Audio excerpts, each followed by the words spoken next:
PCR tests in Ireland. Let me break it down for you, because there's a lot of medical jargon out there. It's kind of hard to understand, right? So you go get a test. Nothing really wrong with you, but your phone told you to go get a test. So they ram that thing up your nose, right up to your brain. Not sure why they have to go that far, but they do anyway. And then they go and they check it and they run them through cycles. Now you'd think after the first cycle that they'd find it because it's so deadly and all. But they don't. They run through cycles, multiple cycles, 1, 2, 3, 4, 5, 6, all the way up to 45.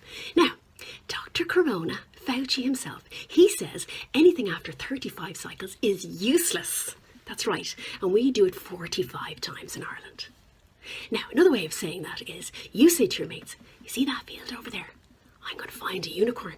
And your friends are like, no, you're not. And you say, watch me. So you go over to the field and you find a little bit of a hoof. And then you find a little bit of a tail. And then you find a little bit of a horn. And you put them all together and you shout, unicorn! Yeah, that's our PCR tests.